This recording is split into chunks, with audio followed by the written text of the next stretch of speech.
Historia del catolicismo romano. A menudo los que profesan ser católicos hacen dos aseveraciones importantes. Uno, que la Iglesia católica es la iglesia más antigua. Los católicos están firmemente convencidos que la Iglesia católica es mucho más antigua que cualquier grupo protestante que exista hoy. Pregunta: ¿es verdad que la Iglesia católica es la iglesia más antigua? 2. La Iglesia católica es la iglesia bíblica. Los católicos claman que su iglesia es la que la Biblia describe y, por ende, es la iglesia que Dios aprueba. Estas dos aseveraciones conllevan algunas implicaciones serias. Primero, si la Iglesia católica fuera la iglesia más antigua, entonces no debería existir ninguna iglesia que le preceda. La primera iglesia, la cual Cristo prometió edificar, debería ser la Iglesia católica.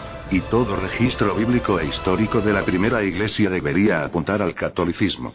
Segundo, si la Iglesia católica fuera la iglesia bíblica, entonces la Biblia debería tener un registro de esta iglesia. Y la Biblia debería aprobar sus enseñanzas y prácticas. El origen del cristianismo.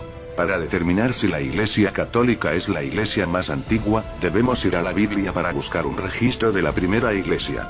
El profeta Daniel dijo que el Dios del cielo levantará un reino que no será jamás destruido, ni será el reino dejado a otro pueblo. Desmenuzará y consumirá a todos estos reinos, pero él permanecerá para siempre. Daniel 2:44. Dios tuvo un plan para que los seguidores de su Hijo fueran parte de un reino diferente a los demás, un reino espiritual que permanecería para siempre. Compárese Colosenses 1:13. Pero cuando comenzó esta institución divina, Mateo 16:18 registra la primera vez que el Nuevo Testamento presenta el término iglesia. Jesús dijo: y yo también te digo, que tú eres Pedro, y sobre esta roca edificaré mi iglesia. Y las puertas del Hades no prevalecerán contra ella. Énfasis añadido. Los griegos usaban generalmente el término iglesia, eclesia, para hacer referencia a una asamblea política. Compárese Hechos 19:41. En Mateo 16:18 se emplea este término por primera vez para describir a los seguidores de Cristo. Cuando Jesús habló de su iglesia en este versículo, declaró tres cosas muy importantes. Primero, Jesús dijo: edificaré mi iglesia. El tiempo futuro del verbo indica que la iglesia todavía no existía. Segundo, Jesús dijo: edificaré, indicando que Cristo mismo edificaría la iglesia o sería su fundamento. Tercero, Jesús dijo: mi iglesia, indicando que la iglesia le pertenecería. Note una vez más el enunciado que Jesús hizo a Pedro: y yo también te digo, que tú eres Pedro, y sobre esta roca edificaré mi iglesia. Mateo 16:18. Al usar dos términos griegos, Petros y Petra, el Nuevo Testamento clarifica que esta roca, Petra, sería la fundación sobre la cual Jesús edificaría su iglesia. ¿Pero a qué o a quién hace referencia el término roca? Mateo narra que Jesús había preguntado a sus discípulos acerca de quién pensaban que él era. Respondiendo Simón Pedro, dijo: tú eres el Cristo, el Hijo del Dios viviente. Mateo 16:16. A causa de esta declaración, Jesús hizo el enunciado anterior. Por tanto, esto puede significar solamente una cosa: Jesús edificaría su iglesia sobre la confesión que Pedro había hecho acerca de él. En otras palabras, tú eres el Cristo, el Hijo del Dios viviente, sería la fundación sobre la cual se edificaría la iglesia. Jesús prometió que Pedro sería la persona dichosa de abrir las puertas del cristianismo o la iglesia, pero Petros, no sería la roca, Petra, de la iglesia. Aunque estos versículos en Mateo 16 no proveen un registro del comienzo de la primera iglesia, sí proveen una predicción exacta de su origen, incluyendo lo siguiente. 1. Esta iglesia todavía no había sido establecida para el tiempo que Jesús habló. 2. Esta iglesia sería establecida por Cristo, quien también sería su fundamento. 3. Esta iglesia pertenecería a Cristo. 4. Esta iglesia sería edificada sobre la confesión que Jesús es el Cristo. 5. Pedro abriría simbólicamente las puertas de esta iglesia. Entonces, cuando se dieron todas estas cosas, y cuando comenzó a existir la primera iglesia, así que, los que recibieron su palabra fueron bautizados. Y se añadieron aquel día como 3.000 personas. Hechos 2:41. Este versículo, registrado por Lucas, narra el resultado del sermón que Pedro y los demás apóstoles predicaron en el Pentecostés. La Biblia señala que los apóstoles se habían quedado en Jerusalén después de la ascensión de Jesús, esperando la promesa del Padre y la llegada del Espíritu Santo. Compárese Hechos 1, 4, 12. 2, 1. Cuando el Espíritu Santo fue enviado, los apóstoles comenzaron a hablar en diferentes lenguas. Hechos 2, 4, 11. Muchos creyeron, pero también hubieron aquellos que se burlaron. Hechos 2, 13. Luego, Pedro, puesto en pie con los 11, alzó su voz y predicó a los que le escuchaban. Hechos 2, 14. Después de mostrar evidencia contundente de la veracidad mesiánica de Jesús, Pedro declaró: sepa, pues, ciertísimamente toda la casa de Israel, que a este Jesús a quien vosotros crucificasteis, Dios le ha hecho Señor y Cristo. Hechos 2, 36. El relato de Lucas lleva nuestras mentes una vez más a las palabras de Jesús. Jesús había predicho que Pedro abriría las puertas de la iglesia, y que la iglesia sería edificada sobre su confesión. Mateo 16, 16, 18. En Hechos 2:36, Pedro no solamente abrió las puertas del cristianismo, sino también confesó una vez más que Jesús era Señor y Cristo y la roca sobre la cual se establecería la iglesia. Por ende, fue en este preciso día que se cumplieron las palabras de Jesús. Hechos 2:41 indica que los que creyeron, fueron bautizados. Y se añadieron aquel día como 3.000 personas. La pregunta entonces llega a ser, ¿a qué se añadieron aquellos que creyeron y se bautizaron? El versículo 47 nos da la respuesta. El Señor añadía cada día a la iglesia los que habían de ser salvos. Y los que oían la palabra, la creían, se arrepentían de sus pecados, y eran bautizados. Por medio de este proceso eran añadidos todos juntos, llegando a formar la iglesia. Este es el primer texto bíblico que habla de la iglesia en existencia.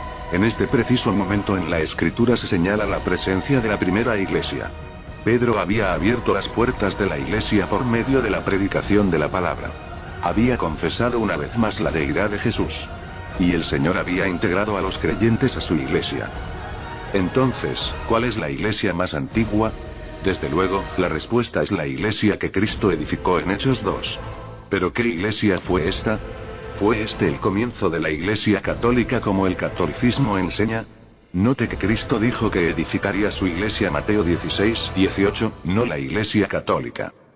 Saludaos los unos a los otros con ósculo santo. Os saludan todas las iglesias de Cristo. Romanos 16, 16. Aunque para el tiempo en que el apóstol Pablo escribió su carta a los romanos ya habían varias congregaciones que alababan a Dios en muchas partes del mundo, todavía existía una característica única entre ellas: todas pertenecían a Cristo, ya que Cristo dijo que Él edificaría su iglesia. Por tanto, todas llevaban honrosamente el nombre de su fundador Cristo. Hechos 2 nos informa que la iglesia de Cristo fue establecida en Jerusalén en el día del Pentecostés. 1 Corintios 3, 11.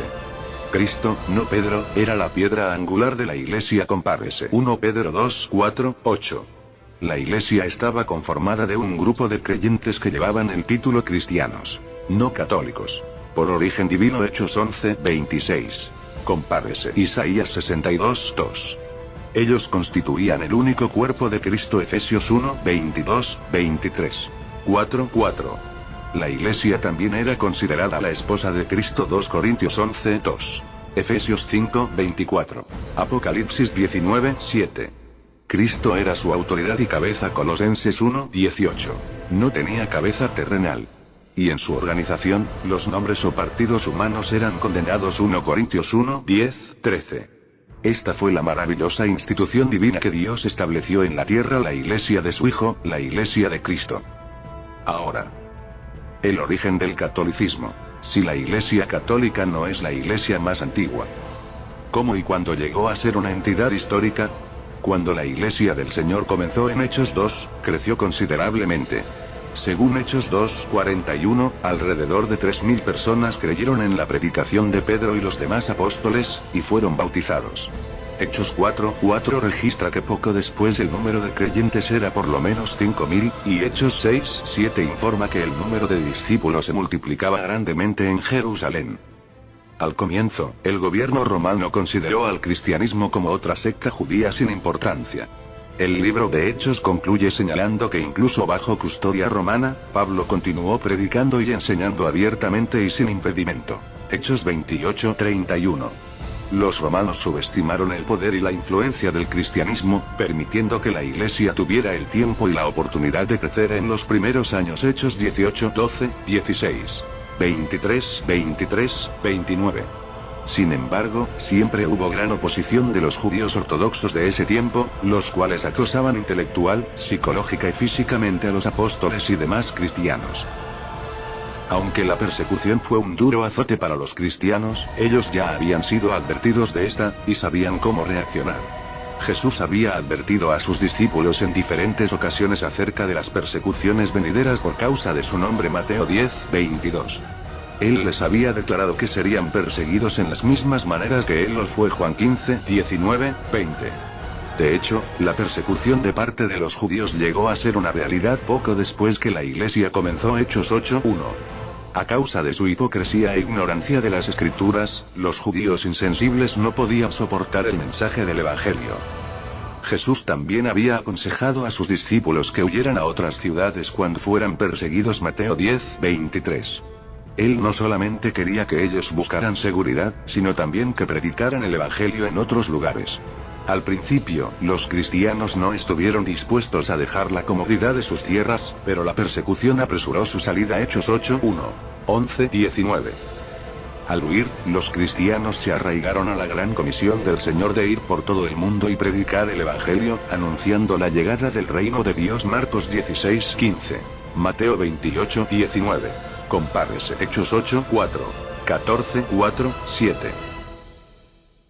Producto de los esfuerzos universales de enseñar, y los celos de los judíos en muchos lugares a los cuales los cristianos viajaron, el cristianismo llegó no solamente a obtener interés religioso, sino también político. El gobierno romano comenzó a poner más atención a esta nueva religión que frecuentemente era acusada de alborotadora y blasfema al gobierno. Compárese. Hechos 17:6-9. Suetonio, un historiador romano, parece confirmar este hecho al escribir lo siguiente acerca de Claudio César. Él expulsó de Roma a todos los judíos que estuvieron provocando continuos disturbios. Claramente, para el tiempo del emperador Claudio, los esfuerzos por intimidar y desacreditar a los cristianos ya eran un asunto serio. Compárese. Hechos 18:2. A la muerte de Claudio, el infame Nerón tomó el poder. Él ansiaba construir una Roma espléndida para satisfacer sus propios placeres. Muchos historiadores creen que Nerón fue responsable del gran incendio que consumió Roma en el año 64 después de Cristo, y mató a muchos de sus habitantes. Algunos de estos historiadores fueron Suetonio, Dion Casio, etc. Muchos de sus contemporáneos también creían que Nerón era el responsable. Para suprimir estos rumores, Nerón acusó injustamente a los cristianos del crimen, y les castigó en maneras increíblemente horribles. Sus acciones causaron que los cristianos fueran odiados. Aunque los cristianos nunca habían gozado del beneplácito del Imperio Romano, Nerón fue el primer emperador en desatar una persecución intensa en contra de ellos. La persecución excesiva e intensa continuó por siglos. Como James Baird escribió, en 1978, en realidad, el cristianismo fue opuesto más vigorosamente que cualquier otra religión en la historia prolongada de Roma. Pero aparte del infortunio de los cristianos a causa de los opositores de la justicia divina, había otro peligro en el horizonte, un peligro mucho mayor que la persecución misma: la apostasía predicha. En su ministerio terrenal, Jesús enseñó a sus discípulos a vivir por la verdad, enseñar la verdad e incluso morir por la verdad. La verdad de su palabra. Juan 17:17 era un tesoro invaluable. Jesús sabía que después de su ascensión, la verdad sería enfrentada, y muchos se apartarían de ella. En una ocasión, Jesús advirtió a sus discípulos: guardaos de los falsos profetas, que vienen a vosotros con vestidos de ovejas, pero por dentro son lobos rapaces. Mateo 7:15. Pablo confirmó lo dicho por Jesús cuando escribió: porque yo sé que después de mi partida entrarán en medio de vosotros lobos rapaces, que no perdonarán al rebaño. Hechos 20:29. El apóstol Juan escribió del cumplimiento de la profecía que Jesús dio como un hecho palpable. 1 Juan 4:1. La apostasía predicha por Jesús existía entonces, y muchos se habían apartado de la fe. 2 Timoteo 4:10. No obstante, la influencia de los apóstoles todavía era fuerte, y ellos guardaban la pureza de la verdad. Muchos de los escritos apostólicos que el Nuevo Testamento preserva tuvieron el propósito de corregir falsas enseñanzas, defender la fe y advertir a los nuevos cristianos de las doctrinas teológicas que surgirían. Compárese. Gálatas 1:6-10. 1 Timoteo 4:1-3. 1 Pedro 3:15. 1 Juan. para corregir algunas deficiencias en algunas congregaciones cristianas y defender la fe una vez dada a los santos Judas 3, Dios mandó por medio de los apóstoles a nombrar una pluralidad de ancianos. Hechos 20, 17, 28. Tito 1, 5,7. 1 Pedro 5, 1, 4 en cada congregación de la iglesia. Tito 1, 5, 9. Compárese Filipenses 1, 1. 1 Timoteo 3, 1, 7. Los ancianos estaban encargados de supervisar, cuidar y apacentar la grey del Señor. Hechos 20, 28. Era su responsabilidad velar por la iglesia que Cristo adquirió con precio de sangre. Efesios 5, 25. Hebreos 7, 26, 27. A la muerte de los apóstoles, quienes no dejaron sucesores apostólicos, los ancianos, juntamente con los diáconos, evangelistas y maestros, tomaron la responsabilidad total de defender la fe. Muchos de ellos habían sido instruidos directamente por los apóstoles, y por ende fueron parte fundamental del desarrollo espiritual de la iglesia. Nota: a algunos de estos hombres se les llama padres de la iglesia o padres apostólicos. En su libro, El Reino Eterno, F.W. Mattox escribió en 1961, página 107. Durante los primeros 50 años después de la muerte del apóstol Juan, la iglesia luchó por mantener la pureza apostólica. La literatura de este período, escrita por los hombres que fueron comúnmente llamados los padres apostólicos y apologistas, muestra claramente los esfuerzos que se hicieron por mantener el patrón del Nuevo Testamento, como también las tendencias que más tarde provocaron la apostasía. Aunque los esfuerzos de los apologistas antiguos por unificar la iglesia fueron enormes, muchos de esos esfuerzos estuvieron basados erróneamente en la racionalidad humana exclusiva. Poco a poco comenzaron a aceptarse nuevas ideas que condujeron a nuevos cambios en la iglesia. El primer cambio principal tuvo que ver con la organización de la iglesia, y específicamente con la autoridad de los ancianos. Como se señaló anteriormente, en los primeros años de la iglesia cada congregación tenía una pluralidad de ancianos que simultáneamente velaban por ella. Sin embargo, muchos comenzaron a considerar a un anciano como superior a los otros, y finalmente reservaron solamente para ese anciano el título de obispo. Esto originó disputas y contiendas por el poder.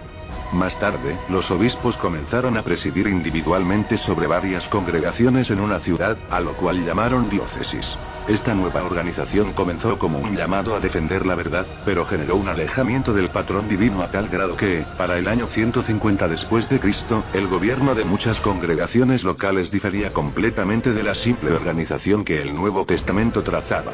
Este cambio inocente en la organización eclesiástica fue la semilla que precedió a la germinación del movimiento católico muchos años después.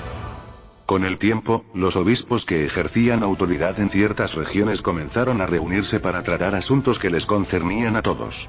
Finalmente estas reuniones se convirtieron en concilios donde se declaraban formalmente nuevos credos e ideas para todos los cristianos, y donde se condenaban a los supuestos herejes.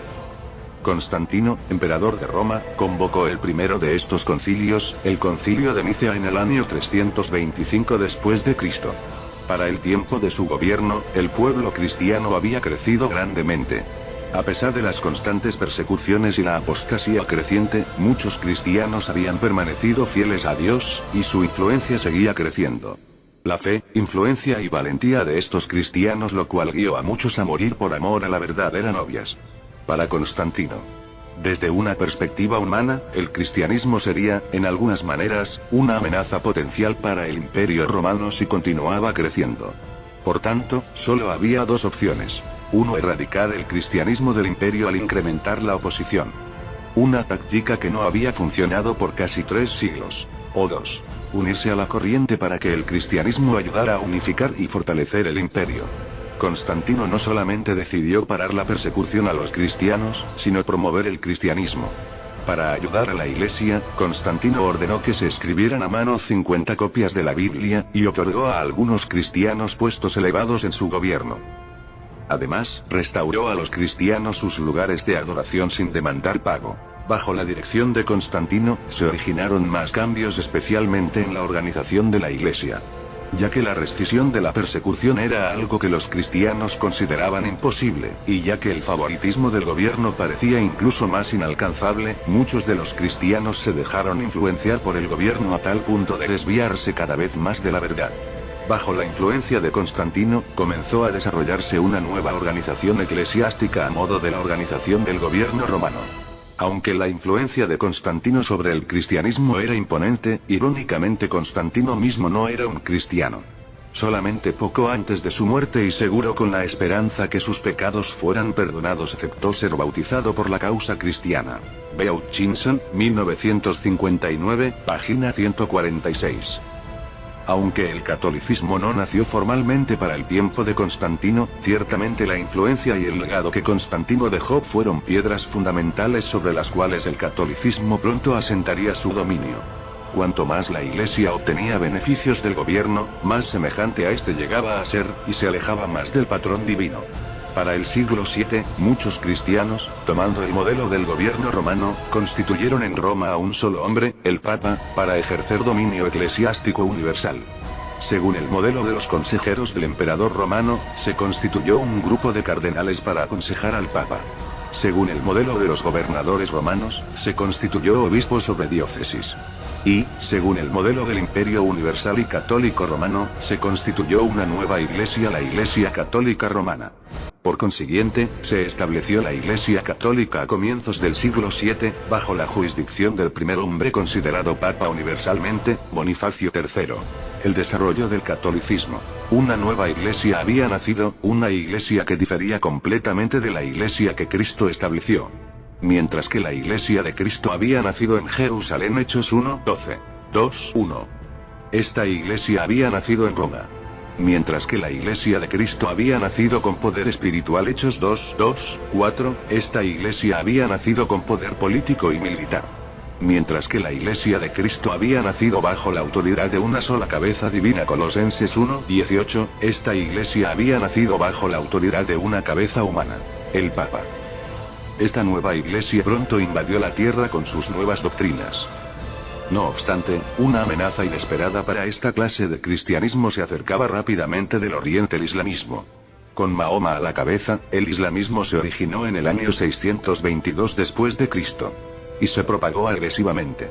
En menos de 25 años desde el comienzo de la Hégira, la huida de Mahoma de la Meca, los seguidores de Mahoma habían tomado control de Egipto, Palestina, Persia y Siria. Con su sed de conquista, esta religión amenazaba convertir al mundo entero a sus creencias. Pronto la amenaza al catolicismo se hizo más patente. Muchos católicos en países conquistados se habían convertido al islamismo a causa del temor. El avance a tal doctrina sobre la influencia romana y su religión oficial parecía inevitable. La religión romana, y la unidad del Estado que dependía en ella, pronto colapsarían si no se hacía algo con diligencia. Por ende, los conflictos entre católicos y musulmanes dieron origen a las infames cruzadas. Las cruzadas desde 1096 hasta 1270 fueron expediciones militares que comenzaron como un cumplimiento de un voto solemne para recuperar los lugares santos en Palestina de las manos de los musulmanes. En noviembre de 1095, el Papa Urbano I instigó a las masas a luchar contra los turcos selyúcidas islámicos que invadieron el imperio bizantino y sometieron a griegos, sirios y armenios católicos. Él también quería extender su poder político y religioso. Para incitar a los católicos a tomar parte en una guerra sangrienta en nombre de Dios, el Papa ofreció perdón de pecados, protección de las tierras que pertenecían a los cruzados y la posibilidad del saqueo. B. Agency Road, 2001, página 186. Aunque muchos respondieron al llamado a unirse a las cruzadas, estas no cumplieron el propósito inicial de recuperar las tierras santas. Después de muchos años de batallas y vidas perdidas, las tierras santas todavía estaban en manos musulmanas. Sin embargo, las cruzadas mejoraron las relaciones entre naciones católicas y evitaron el avance turco en Europa. Poco después de las cruzadas, comenzaron a surgir nuevas ideologías que el catolicismo consideraba herejías. Multitudes de personas, guiadas por líderes religiosos intransigentes, ejecutaban a personas consideradas herejes sin ningún proceso judicial. La necesidad de una regulación judicial en cuanto a la herejía, la preocupación católica en cuanto al crecimiento de nuevas ideologías revolucionarias y el afán de incrementar el poder de la Iglesia católica dieron origen a una nueva ola sangrienta conocida paradójicamente en la historia como la Santa Inquisición. La Inquisición es descrita generalmente como la institución judicial creada en la Edad Media para procesar a los enemigos de la religión del Estado, el catolicismo. Existieron tres tipos de inquisiciones. 1. La Inquisición episcopal fue establecida por el Papa Lucio III en 1184. Fue supervisada y administrada por los obispos locales. Una vez fijada la doctrina ortodoxa, el obispo de la diócesis respectiva comenzaba a investigar y estudiar las desviaciones doctrinales. Si se confirmaba el crimen, entonces el hereje era castigado, principalmente con penitencias canónicas. 2. La Inquisición pontificia fue creada por el Papa Gregorio IX en 1231. Fue encargada a la orden dominica que estaba sujeta solamente al pontífice. Se introdujo en Francia en 1233, en Aragón en 1238 y en Italia en 1254. En esta clase de organización, los inquisidores llegaban al lugar de la supuesta herejía y, con la ayuda de las autoridades, pedían que los herejes se presentaran voluntariamente. También se incitaba al público a reportar a los herejes. Cualquier individuo podía acusar a otro de herejía. Se forzaba al acusado a confesar su herejía sin oportunidad a confrontar a sus acusadores o defenderse. Al hereje que rechazaba aceptar los cargos en su contra le esperaba un largo período de aprisionamiento. Varias sesiones de tortura interrumpían su aprisionamiento hasta que confesara su herejía. Si no lo hacía, se le ponía a disposición de las autoridades civiles que administraban la pena de muerte al hereje obstinado. 3. La Inquisición española es considerada la Inquisición más espantosa. Comenzó en 1478 con la aprobación del Papa Sixto IV, y duró hasta 1834. Este tribunal se diferenciaba de la Inquisición pontificia porque el inquisidor era nombrado por el rey en vez del Papa, así que el inquisidor se convertía en servidor del Estado en vez de la Iglesia.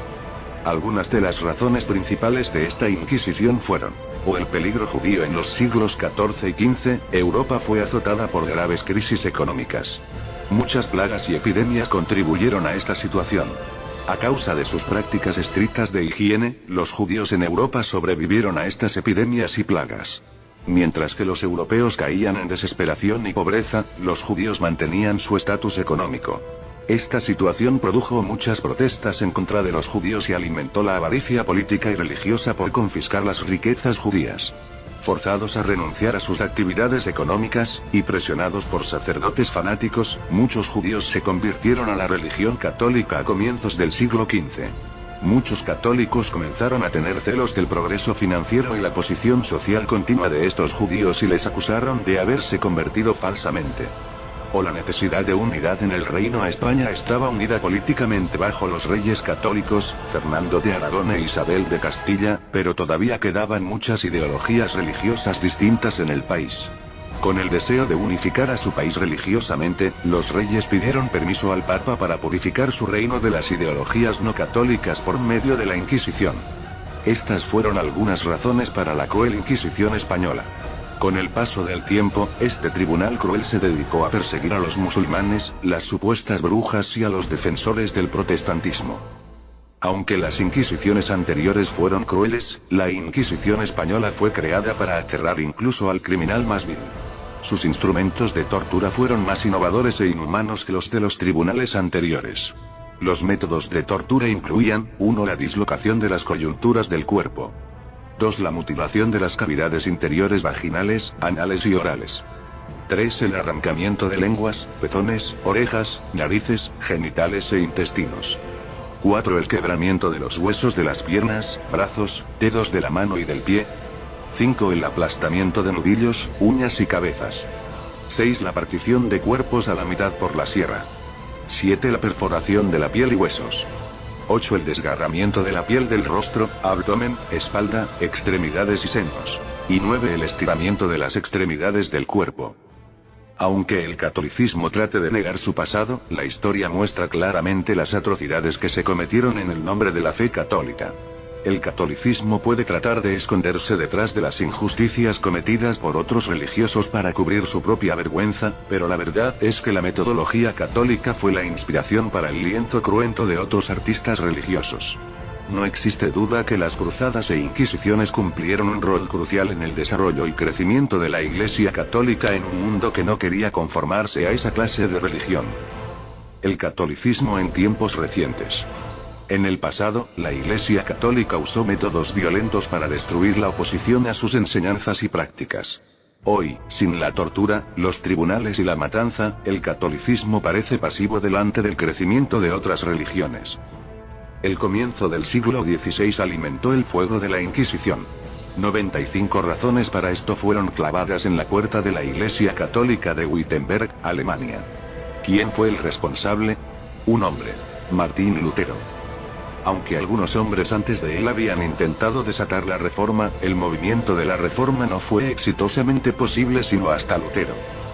Martín Lutero nació en Eisleben, Saxony, Alemania en 1483. Fue hijo de un minero pobre, y pagó sus estudios en la Universidad de Erfurt con limosnas que recaudaba. En 1505, llegó a estar más interesado en la salvación de su alma y la búsqueda de paz espiritual que en el estudio de la ley. Entró al convento agustiniano en Erfurt donde se convirtió en un monje devoto, pero espiritualmente afligido.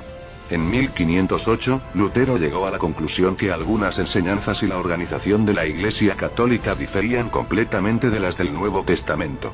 La inmoralidad del clérigo en Roma, la irreverencia ante los sacramentos que sus mismos defensores mostraban y la avaricia de aquellos que recaudaban indulgencias e imponían otras penalidades fijó a Martín Lutero en un rumbo de colisión con la religión católica. En 1517, sus 95 tesis conmocionaron el mundo católico tanto que, para 1520, el Papa expidió una bula que demandaba a Lutero a retractarse de sus enseñanzas o ser excomulgado.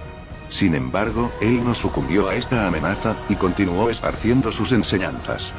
Otros, tales como Ulrich Zwingli 1484-1531 en Suiza y Juan Calvino 1509-1564 en Francia y Ginebra, Suiza, también contribuyeron grandemente a la reforma y el desarrollo de las religiones protestantes. Varias condiciones favorecieron el progreso de la reforma en el siglo XVI. 1. El Renacimiento. Este movimiento cultural estimuló la libertad intelectual y promovió el estudio de las escrituras en Europa. Mucha gente comenzó a darse cuenta de las diferencias entre el catolicismo y el cristianismo del Nuevo Testamento. 2. La corrupción de la jerarquía en la Iglesia Católica. El dinero compraba el derecho y los privilegios, y la inmoralidad reinaba el día, incluso entre el clérigo católico. La inconsistencia entre la fe y la práctica llegó a ser más notoria. 3. El apoyo de los soberanos seculares en oposición a la jerarquía católica. Para este tiempo, la Iglesia Católica poseía un tercio de la tierra de Europa Occidental. Los gobernantes estaban ansiosos de poseer este territorio, como también otras propiedades que la Iglesia había tomado. 4. El uso de la imprenta. Lutero y otros usaron la imprenta para esparcir sus ideas y las escrituras a través de Alemania y otros países. El protestantismo se estaba extendiendo a muchos lugares e incluso estaba penetrando en Italia con sus doctrinas. A causa del temor de esta nueva rebelión ideológica, el Papa Pablo III instigó al público y a los líderes de la Iglesia a regresar a los niveles crueles de la Inquisición. A pesar de esto, el protestantismo floreció. La Iglesia Católica había encontrado a un gran enemigo que no parecía tener la mínima intención de ceder. No obstante, el Santo Oficio de la Inquisición continuó funcionando durante los siglos siguientes y se extendió a las colonias que España conquistó en el Nuevo Mundo. El Tribunal de la Inquisición tenía jurisdicción sobre otros tribunales organizados en las colonias hispanoamericanas. En estas colonias, la Inquisición no alcanzó el mismo nivel de infamia que en Europa, ya que los nativos estaban comenzando a aprender la religión católica y todavía no entendían cada dogma católico. Pero la ínfima muestra de amabilidad en los países conquistados no pudo evitar borrar la crueldad inherente del Santo Tribunal. En 1808, José Bonaparte, hermano de Napoleón, firmó un decreto suprimiendo el Santo Oficio, pero fue en 1834 que se promulgó el edicto definitivo de su abolición. Estando su brazo político, militar y social quebrantado, lo único que le quedó a la Iglesia Católica fue unirse a la corriente y aceptar lo que parecía ser el fin de su dictadura. En crudo contraste a su pasado, la Iglesia Católica ha llegado a tolerar cada vez más a otras religiones a pesar de su oposición verbal y pública. Esta tolerancia ha guiado a una mezcla de catolicismo con religiones evangélicas, tales como el luteranismo, pentecostalismo, etc., causando repercusiones serias en el mundo católico. Esta situación claramente muestra que esta clase de religión no se basa en la Biblia, sino en las preferencias religiosas. Nadie puede decir con seguridad lo que la Iglesia Católica será o aceptará en el futuro, pero la historia narra vívidamente sus creencias y prácticas pasadas.